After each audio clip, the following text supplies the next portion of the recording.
ஓம் அமிர்தீஸ்வரிய நமக. ஓம் நம சிவாயா. நாம இன்னைக்கு ஸ்ரீ குருகீதை புத்தகத்துல முதல் அத்தியாயத்துல 61வது ஸ்லோகம் பார்க்க போறோம். சரிங்களா? ஸோ லாஸ்ட் வீடியோல என்ன பார்த்தோம்னு பார்த்துட்டு வந்துடலாமா? லாஸ்ட் வீடியோல என்ன பார்த்தோம்? தத்துவமசி அப்படிங்கிறத பத்தி பார்த்தோம். தத்னா இந்த பிரபஞ்சம் முழுக்க இடைவெளி இல்லாம, கேப், ஒரு சின்ன கேப் கூட இல்லாம இந்த பிரபஞ்சம் முழுக்க எது நிறைஞ்சிருக்குதோ அதை தான் தத்துன்னு சொன்னாங்க. துவம் அப்படிங்கிறது அசையும் பொருள், அசையாத பொருள் அப்படிங்கிற எல்லாத்துலயும். ஓகேங்களா? ஸோ லிவிங், நான் லிவிங் திங்ஸ் எல்லாத்துலயும் எதனால, எந்த சைதன்யத்தால நிறைஞ்சிருக்குதோ அதை தான் துவம்னு சொன்னாங்க. ஓகேவா? அடுத்தது மசி அப்படிங்கிறது இந்த 3 உலகங்களும் எதனால நிறைஞ்சிருக்குதோ, ஜீவ பரமாத்மா ஐக்கியமானதும் அப்படின்னு சொன்னாங்க. அதாவது நம்ம என்ன சொன்னோம், அதுக்கு தத்துனா அது, அதுனா கடவுள். இந்த உலகம் முழுக்க எதால நிறைஞ்சிருக்கோ அது, அந்த கடவுள். துவம்னா நீ அப்படிங்கிற மீனிங்ல சொன்னாங்க. சோ மசி அப்படிங்கிறது அதுவாகவே நீ இருக்கிற அப்படிங்கிற மீனிங்ல சொன்னோமா? அந்த நிலையில தான் வந்து பாத்தீங்கன்னா மகாத்மாக்கள்லாம் இருக்காங்க, அந்த அறிவு மையத்துலதான் இருக்காங்க அப்படின்ற மாதிரி சொன்னோமா? சோ நம்மளுடைய ஆன்மா அப்படிங்கிறது இறைவனுடைய ஒரு துகள், இறைவனுடைய பிரதிபலிப்பு தான். சோ இறைவனும் நாமளும் வேற வேற கிடையாது. நான் என்ற தன்மையாலதான் நாம இறைவன் கிட்ட இருந்து பிரிஞ்சு இருக்கோம் அப்படிங்கிற மாதிரி சொல்லி இறை சக்தியை நாம எனர்ஜி பாலா உணர்ந்து எப்படி இந்த பிரபஞ்சம் முழுக்க அந்த இறை சக்தி வியாபிச்சிருக்கு அப்படின்னு சொல்லி பார்த்தோமா? சோ இந்த அறிவெல்லாம் நமக்கு கொடுத்த நம்ம குருவுக்கு நன்றி சொல்லி வீடியோ முடிச்சிருந்தோம். சோ இன்னைக்கு பாருங்க, நிமிஷாத்தாத்வா யத் வாக்யாத்வை விமுச்யதே ஸ்வாத்மானம் சிவமாலோக்யம் தஸ்மை ஸ்ரீ குரவே நமஹ. ஒரு நிமிடம் அல்லது அரை நிமிடத்தில் தனது ஒரு உபதேசத்தால் நம்மில் நமது சிவஸ்வரூபமான ஆத்ம உணர்வை விழிப்புறச் செய்யும் குருவிற்கு நமஸ்காரம்னு சொல்றாரு. பாருங்க, இந்த ஸ்லோகாவுடைய மீனிங் என்ன? ஒரு நிமிஷம் 60 செகண்ட்ஸ் ஆர் அல்லது அரை நிமிடம்னா 30 செகண்ட்ஸ். ஓகேங்களா? ஒரு நிமிஷம் அல்லது அரை நிமிஷத்துல தன்னுடைய உபதேசத்தாலேயே நமக்குள்ள இருக்கக்கூடிய நம்மளுடைய சிவஸ்வரூபமான ஆத்மா உணர்வை விழிப்புற செய்யற குருவுக்கு நமஸ்காரம்னு சொல்றாங்க. பாருங்க, ஒரு குருவுக்கு நமக்குள்ள இருக்கிற ஆத்மா சிவஸ்வரூபம்னா இறைவனுடைய சொரூபம். நம்ம ஆத்மா இறைவனுடைய துகள்னு சொன்னோம் இல்லையா, இறை சொரூபம் சொன்னோம் இல்லையா? சோ அந்த நாம மனுஷால் கிடையாது. இப்ப நான் இருக்கேன்னா, நான் சிவசங்கரி எம்எஸ்சி பிஎட் படிச்சிருக்கேன். சோ எனக்கு குழந்தைங்க 2 பேர் இருக்காங்க. இதுதான் நான் சொல்லி நான் ஒரு வரையறையை வச்சிருக்கேன் இல்லையா? சோ இது நீ கிடையாது. நீ இறைவன், இறை ஸ்வரூபம். நீ பாக்குற இந்த உடம்போ இந்த மனசோ நீ கிடையாது. நீ ஒரு இறை ஸ்வரூபம் அப்படிங்கிற அவ்வளோ பெரிய உணர்தலை, எதை உணர்றதுக்காக ஒவ்வொரு ஆத்மாவும் பல லட்சம் பிறவிகளை எடுத்து இந்த பூமியில திரும்ப பிறந்து கர்மால சிக்கிட்டு திரும்ப கர்மாவை பேலன்ஸ் பண்றதுக்காக மீண்டும் பிறந்து இந்த மாயையில சிக்கி வாழ்ந்துகிட்டு இருக்கோ. அவ்வளோ பெரிய உண்மைய, அவ்வளோ பெரிய விஷயத்த, நீ இந்த உடம்பு இந்த மனுஷன் நீ கிடையாது. நீ இறை ஸ்வரூபம், ஆத்மஸ்வரூபம். உன்னுடைய ஆத்மா இறைவனுடைய, அந்த சாக்ஷாத் இறைவனுடைய ஸ்வரூபம் தான் உன்னுடைய ஆத்மா அப்படிங்கிற விஷயத்த தன்னுடைய ஒரு நிமிஷம் அல்லது அரை நிமிஷத்தோடைய உபதேசத்துல புரிய வைக்க முடியுமா குருவால? அந்த ஆத்மாவை விழிப்புற செய்ய முடியுமா? ஓகேங்களா? யோசிச்சு பாருங்க. ஒரு நிமிஷம் அரை நிமிஷம் ஒரு உபதேசம் கொடுக்கறது, பேசுறது அப்படிங்கிறது, நாம கூட தான் மணிக்கணக்கில் பேசிக்கிட்டு இருக்கோம், எவ்வளவு நேரம் கேட்டுட்டு இருக்கோம் இல்லையா? ஆனா எப்படி குருவால மட்டும் ஒரு நிமிஷம் அல்லது அரை நிமிஷத்துல இதை பண்ண முடியும்? யோசிச்சு பாருங்க. சோ அவங்க வெறும் வார்த்தைகள்ல பண்றாங்களா? கிடையாது. அவங்களுடைய சைத்தன்யத்துல, அவங்களுடைய சாநித்தியத்துல, ஓகேங்களா, அவங்களுடைய பிரசன்ஸ்ல இருந்தாலே நமக்கு இது நடக்கும். அவங்களுடைய சங்கல்பத்துல நடத்துறது இது.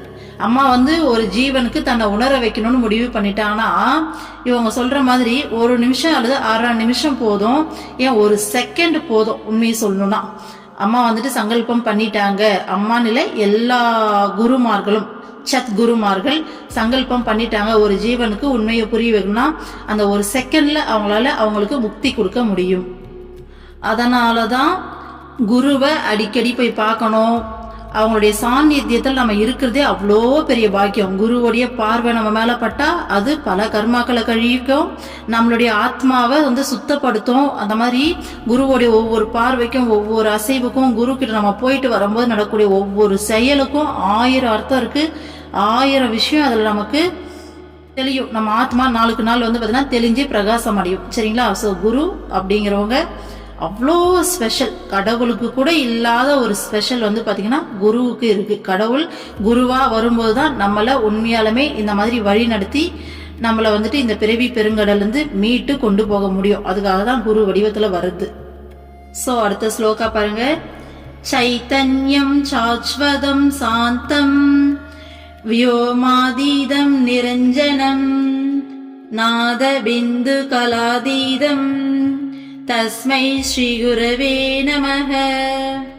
நாதம், பிந்து, கலை ஆகியவற்றால் அடைய இயலாதவரும், சைதன்ய வடிவானவரும், நிலையானவரும், அமைதியானவரும், ஆகாயத்திற்கும் அப்பாற்பட்டவரும், நிர்மலமானவருமான குருவிற்கு நமஸ்காரம்.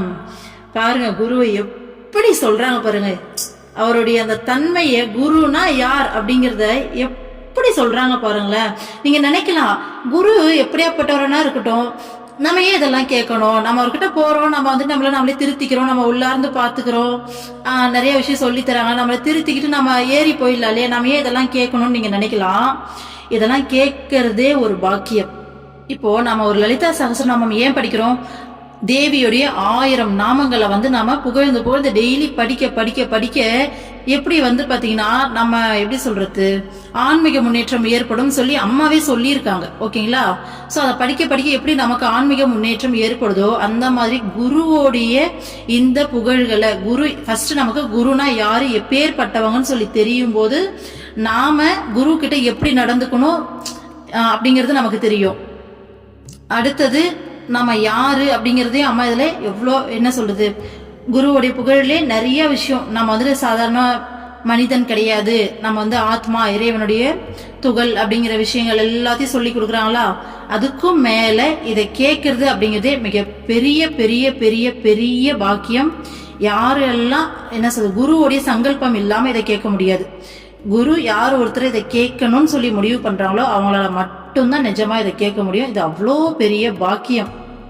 ஏன்னா இந்த புத்தகத்துல ஸ்டார்டிங்லேயே சிவபெருமான் சொல்லிட்டாரு, யாரோட இதயத்துல குரு மேல பராபக்தி, இறைவனுக்கு நிகரான பக்தி யாருக்கு குரு மேல இருக்கோ அவங்களுக்கு தான் இந்த புத்தகமே புரியும், இதுல நான் சொல்ல வர விஷயமே புரியும்னு சொல்லிட்டாரு. இது எப்படி தெரியுமா சிம்பிளா சொல்லணும்னா, விநாயகர் எப்படி அப்பா அம்மாவை சுத்தி ஞான பழத்தை வாங்கினாரோ அந்த மாதிரி ஷார்ட்கட் இது. ஓகேங்களா? சோ குருவை பத்தி நம்ம கேட்க கேட்க கேட்க கேட்க பாத்தீங்கன்னா கேட்கறதே மிகப்பெரிய பாக்கியம். குருவை பத்தி புரிஞ்சுக்கும் போது நமக்கு அந்த மாதிரியான குரு யார் அப்படிங்கறத, அவருடைய என்ன சொல்றது, நம்ம சாதாரணமா குரு முன்னாடி போய் நிக்கிறதுக்கும் அவர் யார், அவர் எப்பேற்பட்டவர்னு சொல்லி அவருடைய அருமையை தெரிஞ்சு, ஆனா நம்மளால உண்மையா சொல்லணும்னா குருவை முழுசா நம்மளால தெரிஞ்சுக்க முடியாது, புரிஞ்சுக்க முடியாது. இருந்தாலும் நம்ம அறிவுக்கு எட்டின வரைக்கும் நம்ம புரிஞ்சுக்கிட்டு போய் நிற்கும் போது அதோடைய அந்த தன்மை, நம்ம ரிசீவிங் மோட்ல இருப்போம். இன்னும் சொல்ல போனா இப்போ டிவி எப்படி சேனல் மாத்தினா நமக்கு சிக்னல் கிடைச்சி கரெக்டா அந்த சேனல் ஆகுது இல்லையா. இப்போ நான் நம்பர் 4ல சன் டிவி வருதுன்னா 4 நம்ம கிளிக் பண்ணும்போது தானே சன் டிவி வருது. அந்த மாதிரி குரு கிட்ட நாம அந்த ரிசீவிங் மோடுக்கு மாறுவோம். நம்ம இதுல அம்மா அடிக்கடி சொல்லுவாங்க, ஒரு பாத்திரத்தை நீ கவுத்து வச்சிருந்தனா அதுல எதுவுமே நிறையாது, ஃபர்ஸ்ட் அதை நீ நிமித்தி வைக்கணும். அந்த மாதிரி அந்த பாத்திரத்தை நிமித்தி வைக்கிற மாதிரி நம்ம ரிசீவிங் மோடுக்கு மாறுவோம். ஓகேங்களா? ஸோ இந்த புக்கு சாதாரணமா நினைக்க வேண்டாம். ஓகே, குருவை பத்தி இதுல நிறைய சொல்லியிருக்காங்களா. ஸோ அதனாலதான் இவ்வளவு விஷயம் பேசியாச்சு.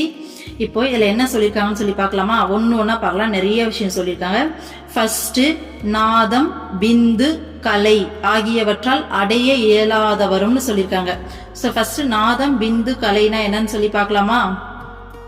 நாதம் அப்படிங்கிறது இந்த பிரபஞ்சத்துல முதல்ல தோன்றிய ஒலி, ஓங்காரம், ஓம் சவுண்ட் சொல்லுவோம் இல்லையா.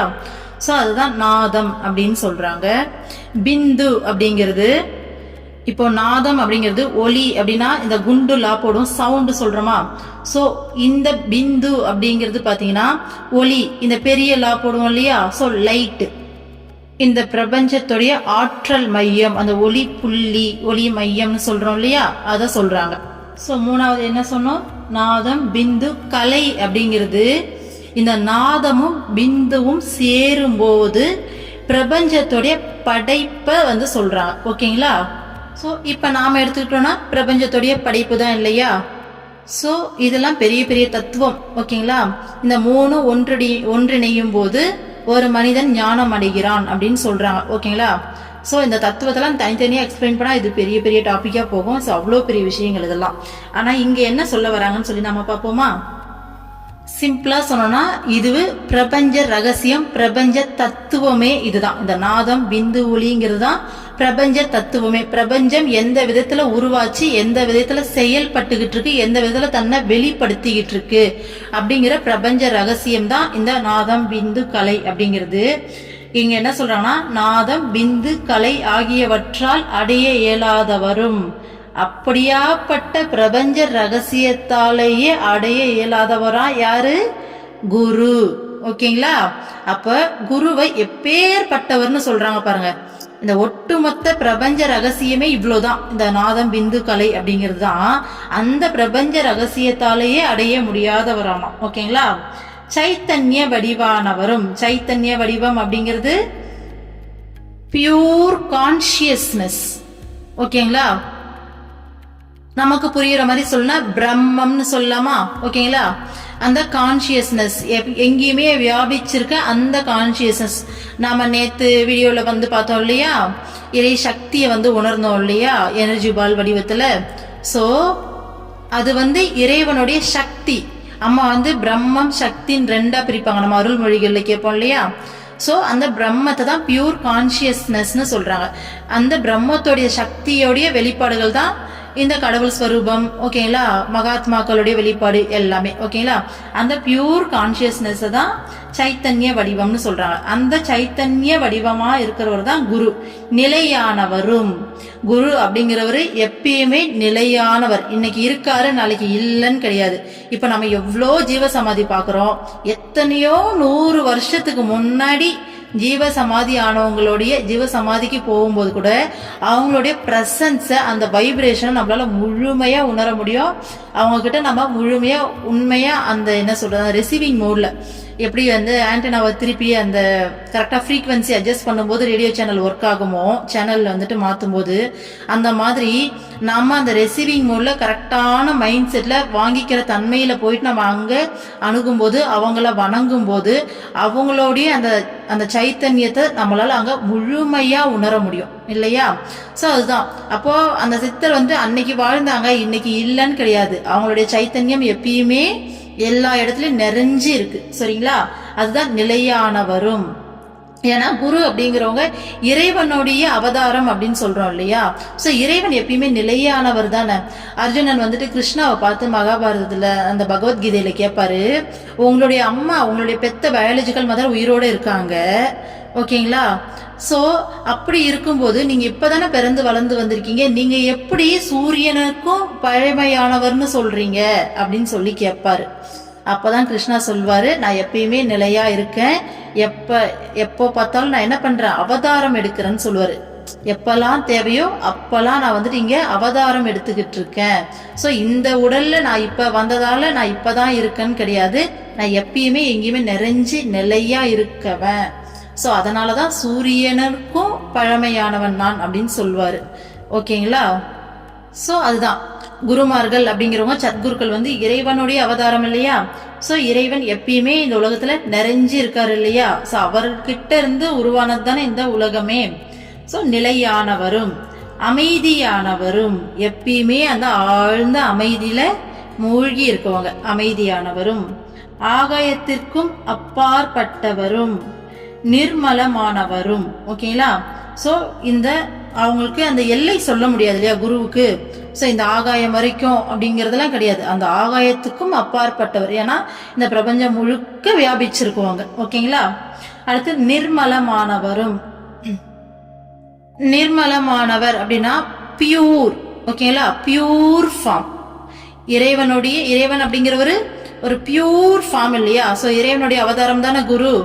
ஓகேங்களா. அப்போ அவங்க எப்பயுமே என்னது அந்த பியூர் ஃபார்ம் தான் குரு அப்படிங்கிறவங்க. அவங்க கிட்ட சின்னதா கூட அந்த என்ன சொல்றது அந்த அழுக்கு அப்படிங்கறத பார்க்க முடியாது இல்லையா. பியூர் ஃபார்ம் இல்லையா, அவங்க அந்த அளவுக்கு பியூர் ஃபார்மா இருக்க வச்சுதானே எந்த நேரமும் அந்த பேரானந்தத்துல அந்த பரமானந்தத்துல இந்த இறைவனோடையே வாழ்ந்து நம்ம மேல இருக்க கருணையால நம்மளை காப்பாத்துறதுக்கு இங்க நம்மளை ஏத்துக்கிட்டு அக்சஸ் பண்ணி இவ்வளவு விஷயம் பண்றாங்க இல்லையா. சோ அந்த பியூர் ஃபார்ம்ல எப்பயுமே இருக்கவங்க. சரிங்களா.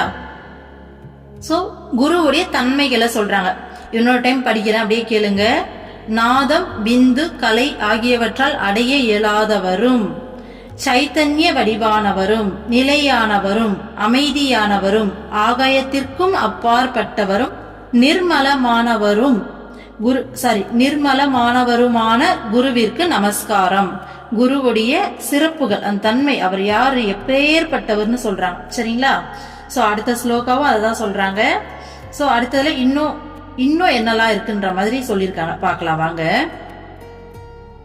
நிர்குணம் நிர்மலம் சாந்தம் ஜம்கமம் ஸ்திரமேவ ச வியாப்தம் ஏன ஜகத் சர்வம் தஸ்மை ஸ்ரீ குருவே நமஹ. குணங்களற்றவரும் குற்றமற்றவரும் அமைதியானவரும் இயங்குபவரும் அதே சமயம் நிலையானவரும் இவ்வுலகம் முழுவதும் நிறைந்திருப்பவருமான குருவிற்கு நமஸ்காரம். பாருங்க எப்படி எல்லாம் சொல்றாங்க பாருங்களேன். ஃபர்ஸ்ட் பாருங்க, குணங்கள் அற்றவரும் சொல்லியிருக்காங்க. நம்ம ஏற்கனவே பார்த்திருக்கோம் இல்லையா, இறைவனுக்குள்ளே எல்லா குணமும் இருக்கும். ஆனா இதுதான் இறைவனுடைய குணம் அப்படின்னு சொல்ல முடியாது. இறைவன் நிர்குணமானவர். சோ நிர்குணம்னா குணங்கள் அற்றவர் அப்படின்னு சொல்லி பார்த்தோம் இல்லையா. சோ இந்த பர்டிகுலர் குணம் தான் இவர்துன்னு சொல்ல முடியாது. ஆனா எல்லா குணங்களும் அவருக்குள்ளதான் அடக்கும். ஆனா அவருக்குன்னு சொல்லிட்டு எந்த குணமும் கிடையாது, நிர்குணமானவர்னு. சோ அதுதான் சொல்றாங்க. குரு அப்படிங்கிறவரு குணங்கள் அற்றவர். ஓகேங்களா. குற்றமற்றவரும், பியூர் ஃபார்ம். குற்றமற்றவர் அப்படிங்கிறவரு பியூர் ஃபார்ம் இல்லையா.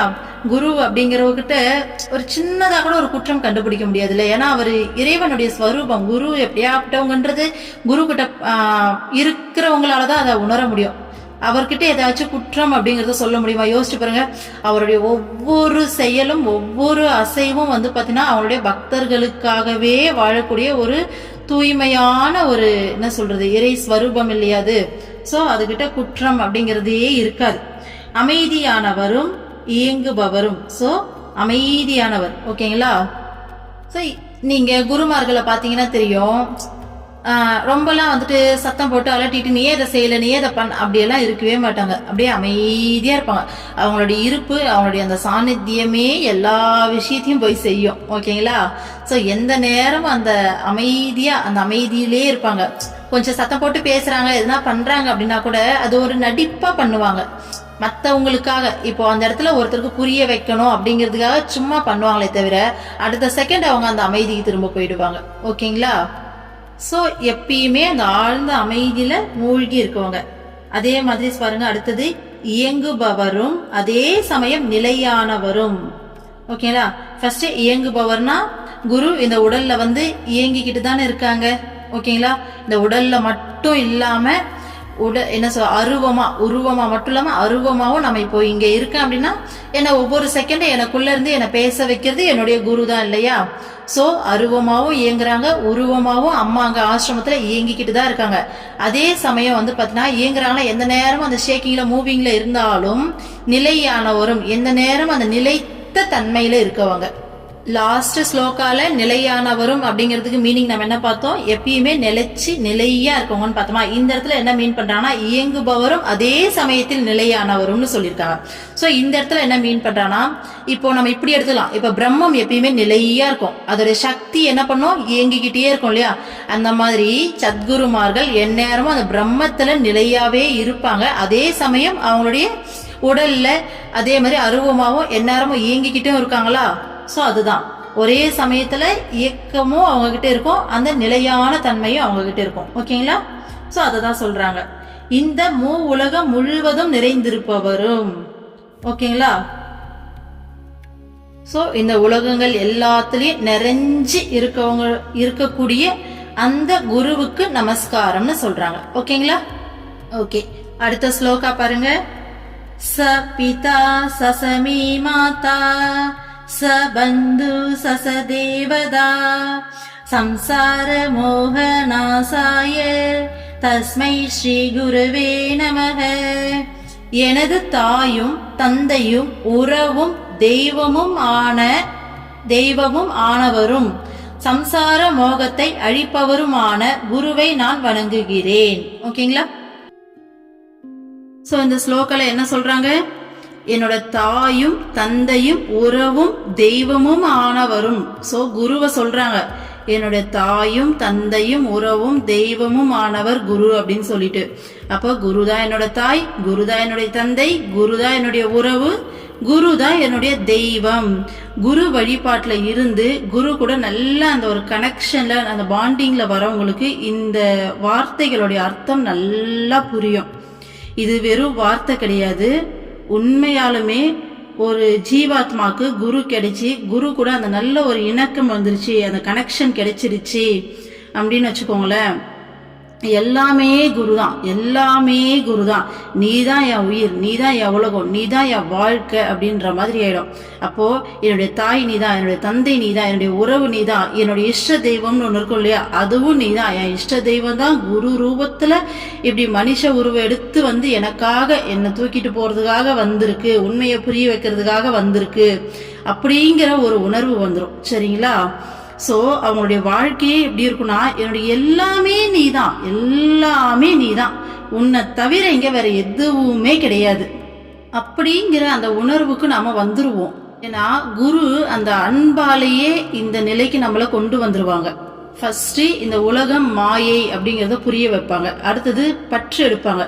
நீ எத்தனையோ லட்சம் பிறவி எடுத்திருக்க, இது ஒரு பிறவி கிடையாது, அத்தனை லட்சம் பிறவில உனக்கு அத்தனை குடும்பம் இருந்திருக்கு. அப்போ என்ன சொல்றது, இது எதுவுமே நிலை கிடையாது, தோன்றி மறையிற ஒரு விஷயம்தான். இது ஒரு நீர்க்குமிழி வாழ்க்கை மாதிரி. இந்த பிறவி எடுக்கிறதே நீன்னு சொல்லி ஒன்று தனியா கிடையாது, நான் ஒன்று தனியா கிடையாது, இங்க எல்லாமே இறைவன் தான். ஸோ இங்க எல்லாமே இங்க ஒன்னஸ், அந்த ஒன்று மட்டும்தான் இருக்கு, அது மட்டும்தான் இருக்கு, அதுதான் அந்த இறைவன், அந்த இறை சக்தி. அதை தவிர இங்க எதுவுமே கிடையாது. நீயும் என்னுள்ள கலந்தவன் தான், இந்த நான் என்ற தன்மையால தான் பிரிஞ்சு நிக்கிற அப்படிங்கிற விஷயத்த புரிஞ்சுக்கிறதுக்காக தான் நீ இத்தனை பிறவியும் எடுத்த. ஸோ இதை தவிர இங்க வேற எதுவுமே நிலையானது கிடையாது, எல்லாமே தோன்றி மறையிற மாயையான விஷயங்கள். இங்க நிலையானது குரு. ஓகேங்களா? ஏன்னா குரு தான் வந்து பாத்தீங்கன்னா அந்த பரபிரம்மம், அந்த பரபிரம்மம் மட்டும்தான் நிலையானது அப்படின்னு சொல்லி இந்த எல்லா விஷயமும் நமக்கு புரிய வரும். இது புரிய வரும்போது நமக்கு தோணும், அப்ப இவ்வளவு நாளா நமக்கு என்ன சொல்ற, நம்ம கூட பழகின இந்த உறவுகள் இது எல்லாமே குரு புரிய வைப்பார். அங்கேயும் இங்க இருக்குது அந்த இறை சக்தி மட்டும் தானே, அந்த இறை சக்தி தானே நானு. சோ இங்க எல்லாமே அது மட்டும் தானே இருக்கு, நான் தான் அந்த ரூபத்துல உன்னை வந்து தாங்கின அப்படிங்கறத முழுமையா புரிய வைப்பாங்க. உன்னை இந்த வீட்டுல இந்த மாதிரி சுச்சுவேஷன்ல நீ இப்படிதான் பிறக்கணும், இந்த மாதிரி வளரணும், எல்லாமே ஸ்கெட்ச் போட்டது நான் தான் பிளான் பண்ணி இந்த வயசுல நீ லைஃப்ல இதெல்லாம் இது பண்ணி எனக்கு எதுவும் வேண்டாம், கடவுள் தான் வேணும்னு சொல்லி உன்னை இந்த பக்கம் திருப்பி விட்டதும் யாரு? நான் தான். அப்போ இந்த விஷயங்கள் எல்லாம் நமக்கு புரிய வரும்போது, அப்போ என்னுடைய தாய் நீதான், என்னுடைய தந்தை நீதான், என்னுடைய உறவு நீதான், என்னுடைய தெய்வம் நீதான் அப்படிங்கிற அந்த ஒரு மனநிலைக்கு நாம வந்துருவோம். எல்லாமே நீதான், நான் வாழறதே உனக்காக தான். ஏன்னா குரு நமக்காக தான் வாழ்வாங்க. அவங்களுக்கு இந்த பூமியில இந்த உடல் எடுத்து இங்க வாழணுங்கிற அவசியமே கிடையாது இல்லையா? சோ அவங்க இந்த பிறவி பெருங்கடல்ல இருந்து நம்மளை மீட்டு கொண்டு போறதுக்காக நமக்காகவே வாழும்போது அவங்களுடைய தியாகத்தையும் அந்த அன்பையும் நம்ம பார்க்கும்போது நமக்கு, நானும் உனக்காக தான் வாழுறேன், உனக்காக மட்டும்தான் வாழுறேன், எனக்கு எல்லாமே நீங்க தான் அப்படிங்கிற அந்த மனநிலைக்கு நம்ம வந்துருவோம். சோ அடுத்த ஸ்டேஜ், எனக்கு எதுவுமே வேண்டாம், எதுவுமே வேணாம், நீ மட்டும்தான் வேணும், நீங்க மட்டும்தான் வேணும். இப்போ இந்த வாழ்க்கையில நான் இங்க வாழுறேன், இந்த பொறுப்புகள்லாம் செய்யறேன் அப்படின்னா நீங்க இந்த இடத்துல என்ன செய்ய வச்சிருக்கீங்க. ஓகேங்களா? உங்களுடைய நீங்க கொடுத்த கடமையா நினைச்சு இது எல்லாத்தையும் செய்யறேன், ஆனா என்னுடைய தேவை நீங்க மட்டும்தான் அப்படிங்கிற அந்த மென்டாலிட்டிக்கு நம்ம வந்துருவோம். சோ குரு ஒருத்தருடைய வாழ்க்கையில உள்ள வந்து ஃபுல்லா வந்துட்டு அந்த சார்ஜ் எடுத்துட்டாங்க, அந்த உரிமையை நம்ம கொடுத்துட்டோம், முழுமையான சரணாகதி அடைஞ்சிட்டோம் அப்படின்னா நம்ம லைஃப் இப்படிதான் இருக்கும். ஓகேங்களா? அது உண்மையாலுமே சொர்க்கமான லைஃப். ஓகேங்களா? ஸோ அதுதான் சொல்றாங்க, என்னுடைய தாயும் தந்தையும் உறவும் தெய்வமானவரும் அப்படின்னு சொல்லியிருக்காங்க. சரிங்களா? அடுத்தது சம்சார மோகத்தை அழிப்பவருமான குருவை நான் வணங்குகிறேன்னு சொல்றாங்க. ஓகேங்களா? சோ இந்த சம்சார மோகம் அப்படிங்கிறது இந்த உலகத்து மேல இருக்கக்கூடிய ஒரு ஆசை, இந்த மாயையான உலகத்து மேல இருக்கக்கூடிய ஆசையை தான் சம்சார மோகம் அப்படின்னு சொல்றோம். அந்த சம்சார மோகத்தால் நமக்கு எந்த பிரயோஜனமும் கிடையாது.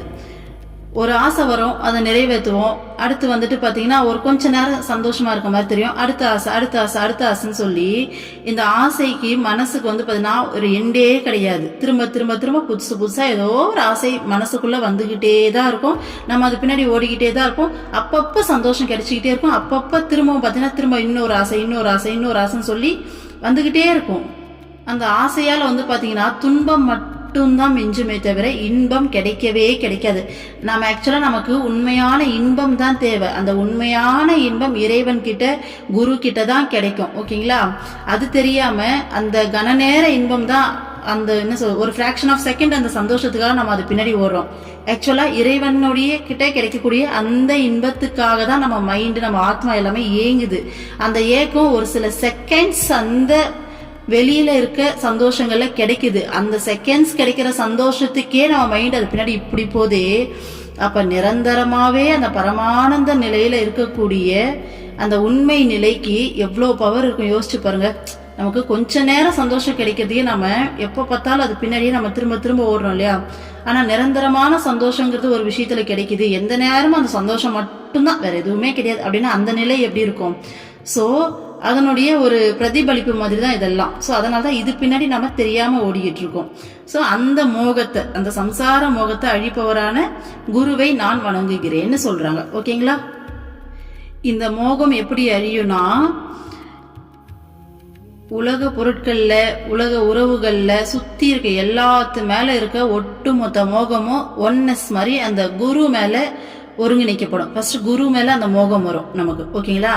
அதுக்கப்புறம் அந்த மோகம் கொஞ்சம் கொஞ்சமா வந்து குரு பியூர் பண்ணுவாங்க, தூய்மையான அன்பா மாறும். ஓகேங்களா? ஸோ கொஞ்சம் கொஞ்சமா அந்த அன்பா மாறி மாறி மாறி நாமளே அந்த அன்பின் ஸ்வரூபமா மாறுவோம். அன்பின் ஸ்வரூபம் அப்படிங்கிறது இறைத்தன்மை, இறைநிலை. சரிங்களா? அப்போ இந்த சம்சாரத்துல இந்த உலகத்து மேல எந்த ஒரு ஆசையும் நமக்கு இருக்காது. ஸோ அந்த விதத்துல அழிக்கப்படும். அதுதான் சொல்றாங்க, சம்சார மோகத்தை அழிப்பவருமான குருவை நான் வணங்குகிறேன் அப்படின்னு சொல்லிட்டு. ஓகேங்களா? ஓகே, இதோட இன்னைக்கு வீடியோவை முடிச்சுக்கலாம். ஸோ அடுத்த ஸ்லோகா நாளைக்கு பார்க்கலாம். ஓகேங்களா? ஓம் அமிர்தீஸ்வரி நமக. ஓம் நம சிவாயா.